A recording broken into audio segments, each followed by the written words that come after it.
Investors Business Daily has a very eye-opening piece. It is an outstanding editorial page, an outstanding newspaper. Remember I said Obama and Holder shook down the Bank of America for $17 billion. What this bank and a lot of banks have done, ladies and gentlemen, is what they were told, what they were directed to do by the federal government. They bought a piece of this bank, I think it was called Countrywide, which is one of the entities that had serious problems. And they were asked to buy up their loans and their assets by the Bush administration. And these executives were actually quite patriotic, and they did. And so the Obama administration turns around and in part says, okay, the activities taken by this Countrywide, we believe are criminal. Now, we're not going to bring any criminal charges, but in exchange for not bringing criminal charges, we want a lot of money. It's pretty damn outrageous on every level. It's like the mob. So that's what Bank of America and these other banks, many of them, did. Now, with that background, Investors Business Daily writes, radical Democrat activist groups stand to collect millions of dollars from Attorney General Eric Holder's record $17 billion deal to settle alleged mortgage abuse charges against Bank of America. Buried in the fine print of the deal, which includes $7 billion in soft dollar consumer relief, are a raft of political payoffs to Obama constituency groups. In effect, the government has ordered the nation's largest bank to create a massive slush fund for Democrat special interests. It's Eric Holder who should be going to prison, and all of his lackeys. Besides requiring billions in debt forgiveness payments to delinquent borrowers, got that? They're required, in other words, you have to cover that. When you open a savings account or a checking account or take a loan from one of these banks or a mortgage from one of these banks, those costs have to be felt somewhere. They're felt by you.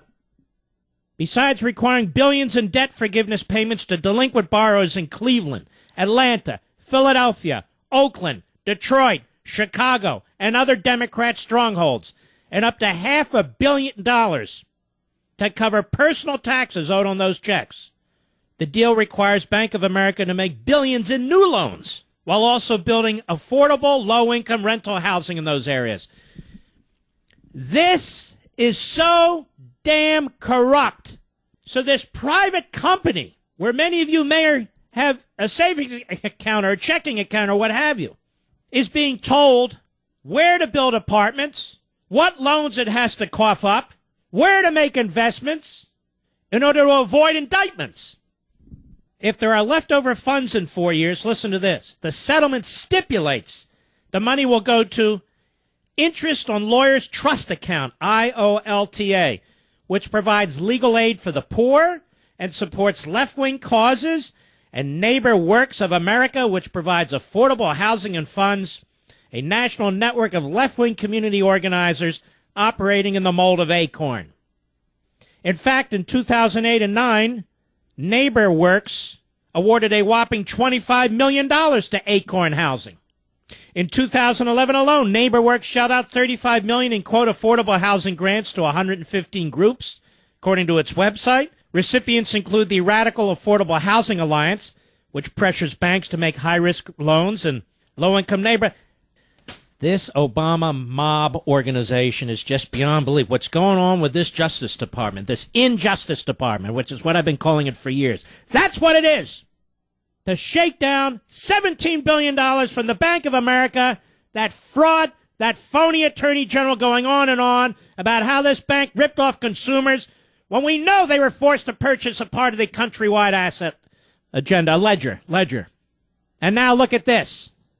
You know, these lawsuits and these complaints are brought by these left-wing groups to a left-wing administration. And so they settle. They conspire together on these settlements. They're not hostile. They're working together. It's a game of tag for these guys.